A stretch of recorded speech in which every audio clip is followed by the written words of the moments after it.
Alright guys, so today's topic is chemical bonds. And this is a very important topic. It's a neat topic. We'll kind of get to learn why and how these 92 commonly naturally found elements combine to build and make everything in our universe. Um, Anything from your notebook, your clothing, the air we breathe, to outer space and star and the sun, all of these things are made of the 92 naturally found elements and a couple of others that are man-made elements, all found on the periodic table. So let's begin. Now make sure you guys have your notebook and your periodic table. And the first thing we want to learn is something called the idea of valence electrons. Valence electrons are just electrons in the outermost energy level of the atoms. And they are very important because they determine how something behaves, how an element behaves. Remember, the outer energy level is easy to look up on the periodic table. All the elements that are in group 1 have 1 valence electron. All the elements that are in group 2 have 2. Group 13 have 3. Group 14, 4. 15, 5. 16, 6. 17, 7. And 18, 8. The only exception to that is helium, which although it's in group 18, only has 2 electrons, therefore only has 2 in its last shell. Now your transition metals and lanthanide and actinides don't really follow a pattern. So there's really no quick, easy way to figure out how many electrons in their last shell unless you go ahead and actually split up all the electrons by the 2-8-8-18 rule. So once you know the valence electrons, your next step is to actually do an electron dot structure. Some people call this a Lewis dot structure, named after one of the chemists who came up with the idea that electrons are the ones that chemically bond. But an electron dot structure or a Lewis dot structure is straightforward to draw. You write out the chemical symbol, find the number of valence electrons, and then draw the electrons like this. Now carbon is in group 14. It has 4 valence electrons. So you go ahead and put 1 valence electron on each side.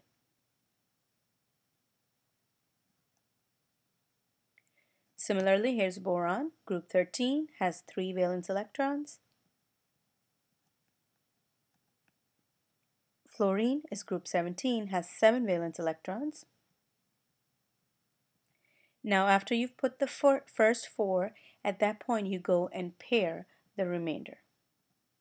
It's really important that you go around on each side first and then you go and pair the electrons.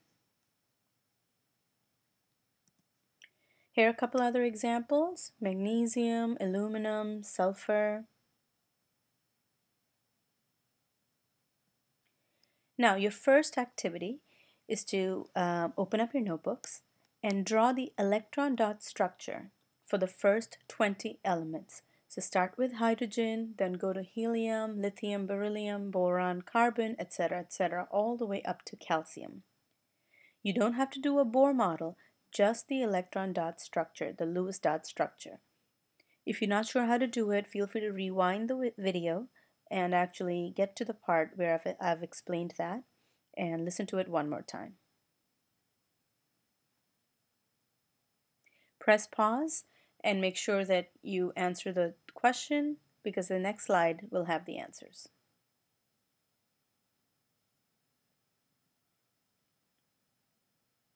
Alright, so here are the answers. Match them up against yours. Feel free to pause and do that. I know it's a little tricky to see helium, but I'm going to show you helium in the next slide again. And I actually would like to talk a little bit about why helium is going to be very different from what you thought it would be. So if you take a look at helium, notice how helium has both the electrons together and not separated.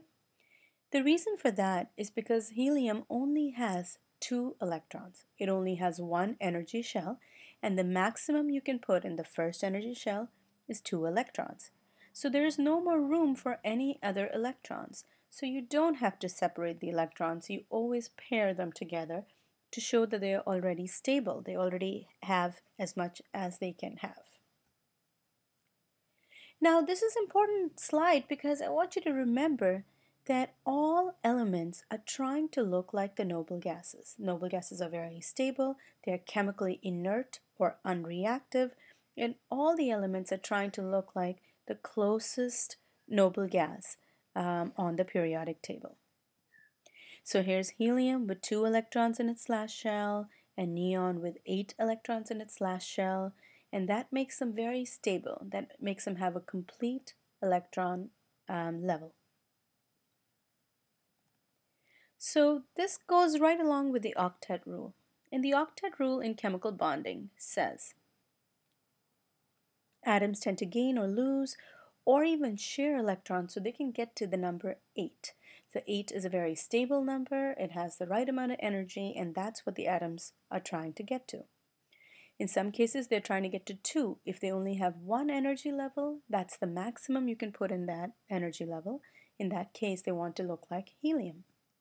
So remember, they are trying to achieve a noble gas configuration. So here's an example.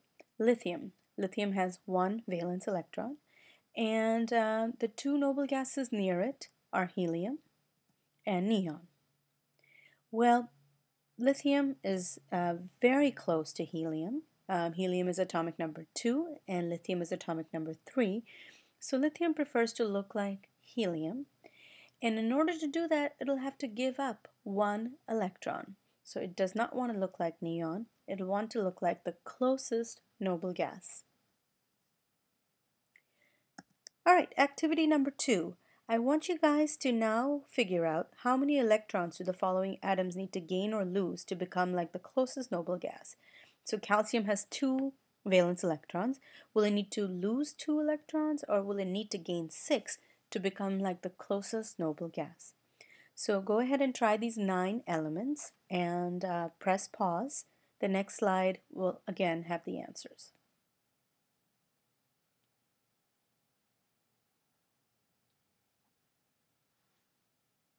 All right, so take a look at this and see if it makes sense. Chlorine gains 1 electron because it has 7 valence electron, and it'll gain 1 to have 8. Oxygen has 6 valence electron. It'll need to gain 2 to have 8. Sodium, on the other hand, only has 1 valence electron. It's not going to gain 7 more. It can reach a noble gas configuration by losing 1 much easier.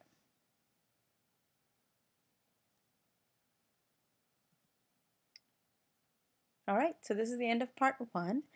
Now, if you can open up the second part of the video, which is going to be about ionic bonds.